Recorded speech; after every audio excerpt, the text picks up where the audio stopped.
More than 150 days into Israel's war on Gaza, the airdropping of humanitarian aid aimed at news cameras, not the people who need it. Palestinians have Washington to thank for that.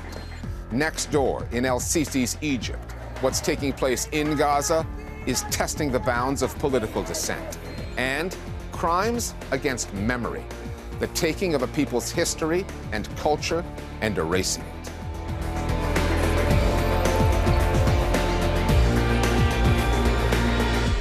You've seen the images in the media coverage, the U.S. airdropping aid into northern Gaza to feed hungry Palestinians. Headline news, but also a textbook case of cognitive dissonance on Washington's part.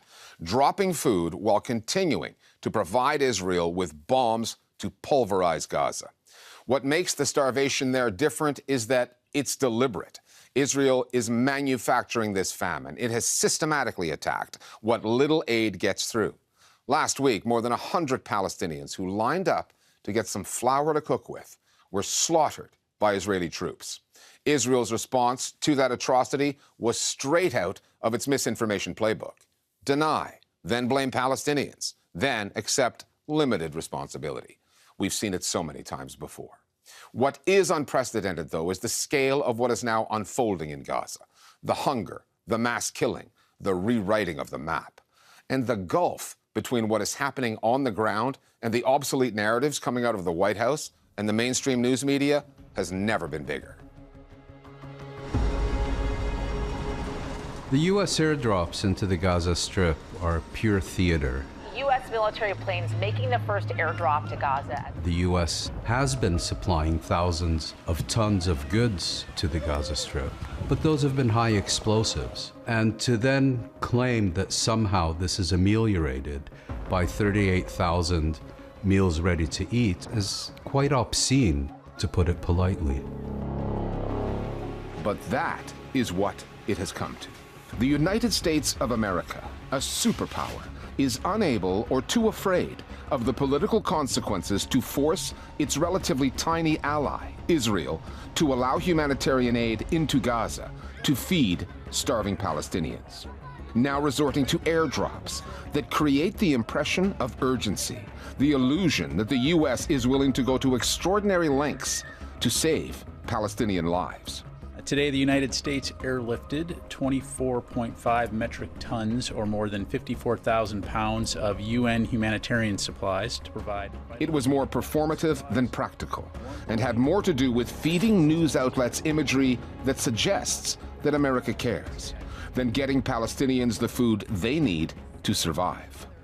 When I saw the US airdrop food, my first response was really anger.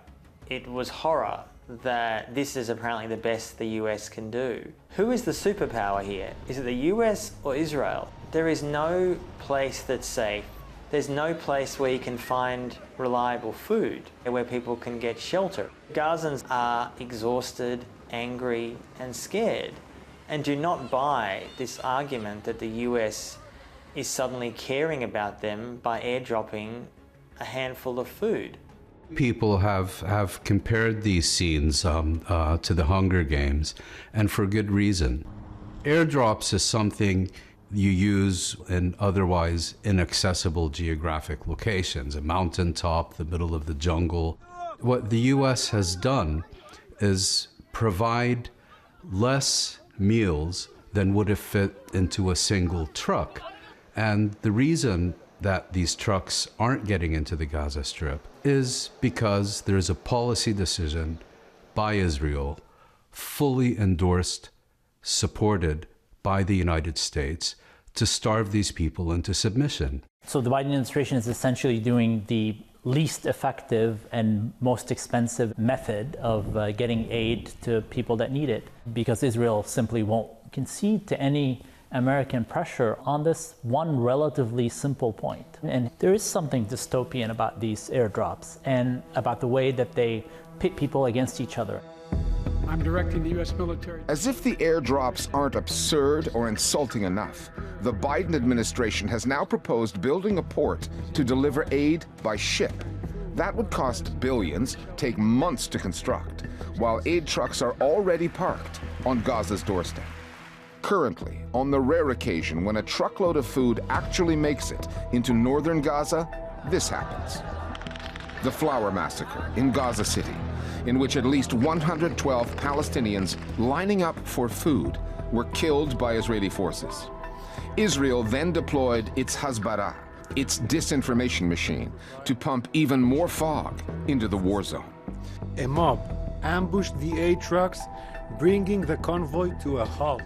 It put out aerial images purporting to prove that Palestinians were to blame by charging at Israeli troops, and edited out the parts that showed them being shot, run over by Israeli tanks, which is consistent with what has become a sickening pattern.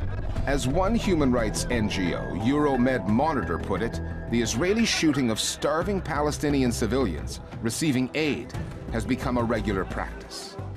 A lot of Palestinians feared going there because they knew that the Israelis might just start shooting at them. And that's exactly what happened. And reports say that this went on for about an hour and a half. After it stopped, Palestinians went back to the aid trucks and they started shooting again. And this time they drove over the injured and dead bodies of Palestinians. Now, what unfolded in the media, how this was reported, it was a chaotic incident. A chaotic incident. This is a word that is used for someone storming a football field, not someone killing dozens of Palestinians who have not had food for days, for weeks. Israel claimed from the beginning that there was a mob, it was a stampede, and that choice of words is so interesting because what that really suggests is an unruly crowd. These crazy Palestinians desperate for food, who knows what they're going to do, and we as Israeli soldiers are threatened. And that framing, which frankly too much of the media accepted too quickly. It appears most who died were crushed by a crowd rushing the trucks, or were run down as those trucks, driven by Gazans, began to flee the mob scene. So the Israeli military, seeing the damage that this massacre could cause, offered a fairly ludicrous explanation to blame Palestinians for their own deaths. And fairly quickly, we saw this explanation unravel. It may have happened. Again, as I said before, it's a war zone. If it happened, I can say it happened by mistake. Gunshot wounds didn't come from the aid trucks, they came from the Israeli military. But the US continued to go along with this very threadbare Israeli explanation and not to hold Israel to account for this massacre. Israel is creating new facts on the ground, cementing them into the landscape of Gaza. You can see it in the creation of a new buffer zone inside the border wall that would rob Gazans of roughly 1/5 of their land. ובעצם פתח לנו את כל מרחב השטח הזה על מנת לאפשר לנו לשלוט בכל מה שקורה במרחב המסדרון הזה. And the paving of a new Israeli-built highway that slices the strip in two and will allow Israel to control security, the movement of people and goods. These are familiar scenes now as hunger grips the entire population. Much of the Western mainstream media is struggling to find the right way to describe what Israel is doing in Gaza, to come up with suitable terminology. Framing it as a humanitarian crisis disguises what it really is, an occupying power committing a genocide. The Israelis are mapping out the strip. They are effectively acting as if they own it.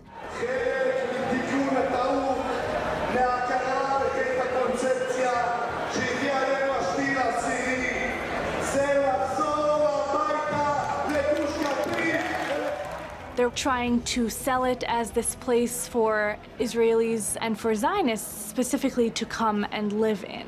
These are not stories we're hearing about. We're still hearing about the genocide and there is nothing to be done, when reality is the end is the annihilation of the Palestinians in Gaza if a ceasefire is not administered immediately. That is where the Israeli authorities are struggling, in the construction of the news narrative. Getting more aid to the people that need it, not to the Hamas fighters. We will work with our allies No one wants the food to go to Hamas, not your allies, not you, but they do want it to go to starving babies. As adept as they have been over the years at manipulating news coverage, misinforming audiences, that has proved to be no match for the evidence Palestinians have been posting and people around the world have been seeing on their feeds. And targeting Palestinian journalists in Gaza, killing them in record numbers, has not been enough to stop the truth coming out. Images that are reminiscent of another genocide that for Israelis hits close to home, the World War II Holocaust. Social media has been a catastrophe for the Israelis. Yes, on the one hand, they can get their message out quite easily through TikTok, Instagram, whatever the platform may be. But there's so much content being pumped out from the Palestinian perspective that Israel doesn't know how to manage it. You can obfuscate and try to convince people that all the Gazans are terrorists, or every child in Gaza of 5 years old is a potential Hamas fighter. But who actually believes that? Israel will, until the end of its days, be tainted by the accusation of genocide. Now that's bad for any state. And the difference here, in comparison with fairly recent genocides, is ironically, despite Israel's best efforts to keep journalists out of the Gaza Strip, no genocidal assault has been broadcast as extensively in real time as what we are seeing in the Gaza Strip over the past 5 months. You've seen images of Palestinians and children in specific who have been so malnourished that they are dying. And they're going to haunt not just the reputation of Israel, but the entire world. We've seen these images from the Holocaust. What does it say for us to see it again? For it to be happening without anybody lifting a finger? And contrary to the past, these images are accessible. These crimes are documented. We need to make sure that history doesn't repeat itself, that the Palestinians do not become the victims of a new Holocaust.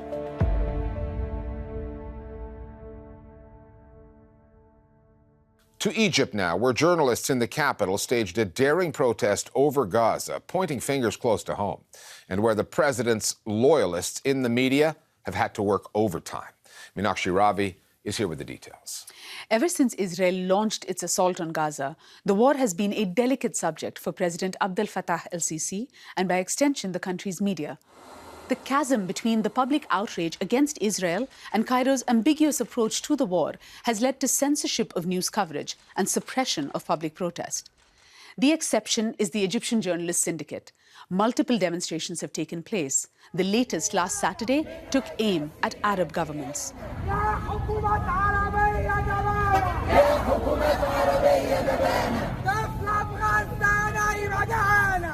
Not a single news outlet in Egypt reported on the protest, a sign of how sensitive this issue is for the Sisi government. Despite controlling, at least in theory, the Rafah crossing into southern Gaza, Cairo has remained largely passive as Israel has blocked aid trucks and massacred Palestinian civilians seeking refuge there. It has also prevented journalists trying to get into Gaza. To help it save face, the government has a host of supporters in the media it can count on.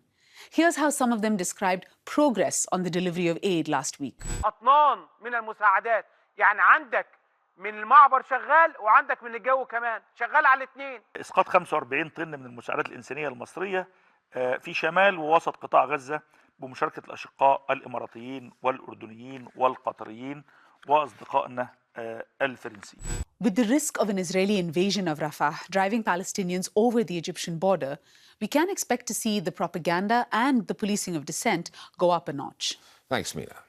For 5 months now, the Listening Post has covered Israel's war on Gaza through the prism of the media, including the unprecedented number of Palestinian journalists killed. But what is taking place in Gaza is much bigger. It is a genocidal assault on Palestinian history, existence, and culture. Most of Gaza's museums, universities, and libraries now lie in ruins. Too many cultural creators and custodians have been killed. And when South Africa invoked the Genocide Convention at the International Court of Justice, it noted that in Israel's destruction of Gaza's archives and landmarks, it is obliterating Palestinian personal lives, private memories, histories, and futures. This is not the first time Palestinian culture has been the target of Israeli destruction and looting. However, what has happened since October 7th has eclipsed anything we have seen before, including in the Nakba of 1948. What happens when cultural heritage is erased? Who controls the historical narrative, and to what effect? To grasp the enormity of what's been lost and what it means, we spoke to Gazan writer and historian Jihad Abu Salim.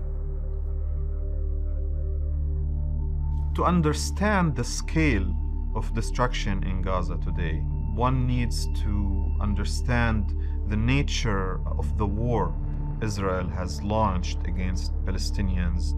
We're not talking about conventional warfare. This is a war of annihilation that targets the foundations of society. We've seen universities bombed, libraries, museums. Israel is trying to prevent Palestinians from reclaiming and re-establishing life in Gaza as they knew it. My name is Jihad Abu Salim. I'm from the city of Deir al-Balah, located in the middle of the Gaza Strip. It's where I grew up and spent most of my life. Gaza City was the only Palestinian coastal city that was not conquered by Zionist militias in 1948. And that gave Gaza a huge significance and placed it as the beating heart of preserving Palestinian nationalism and furthering the Palestinian cause for liberation and emancipation.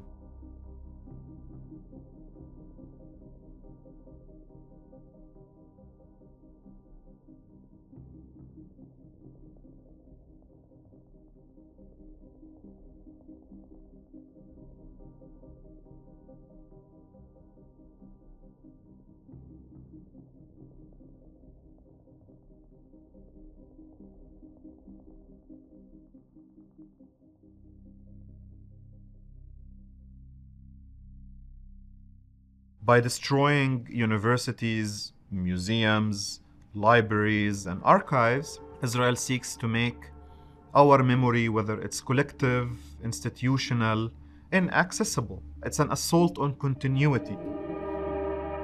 They want to force people out of Gaza, but also they want to make sure that if people return to Gaza, they find nothing and dwell for eternity in this limbo of nothingness, in this void.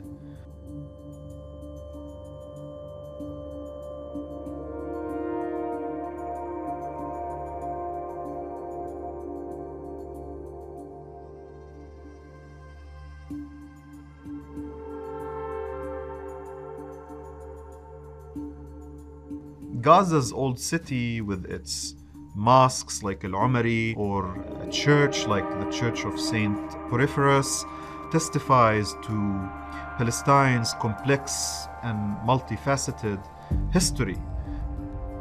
El-Umari Mosque is the second oldest mosque in Palestine after Al-Aqsa Mosque. And from the footage that we've seen, it seems that the mosque was deliberately targeted because there are photos that show surrounding buildings standing intact, while the mosque has been bombed to smithereens.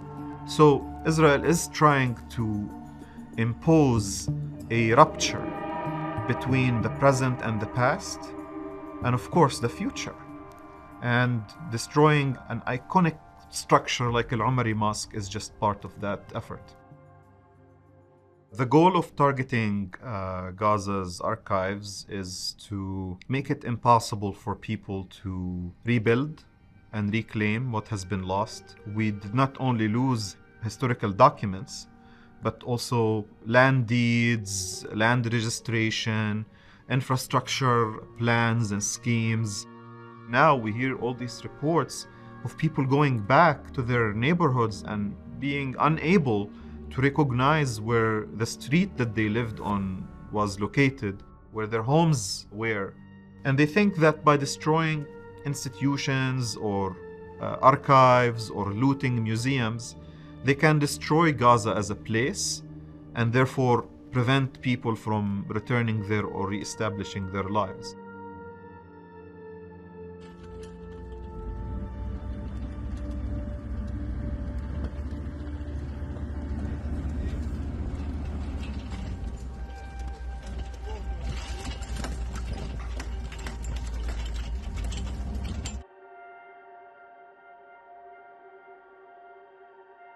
Gaza and its district have suffered a lot in terms of the targeting and destruction of historic and heritage sites.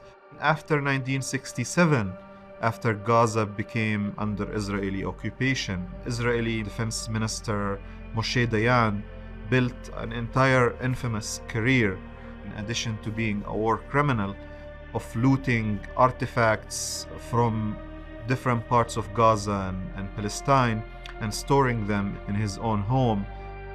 But also in the 1970s and 80s, Israeli forces, alongside Israeli archaeologists, looted a 4,500-year-old Canaanite cemetery located in Deir el-Balah, my hometown, and they took anything they could carry to the Israel National Museum. And today I go on the internet and I see artifacts that were stolen and looted from this site being sold around the world. And that makes you wonder if Israel's practices today are a new phenomenon or just a continuation of a long-standing pattern of destruction and looting of Palestinian history and culture.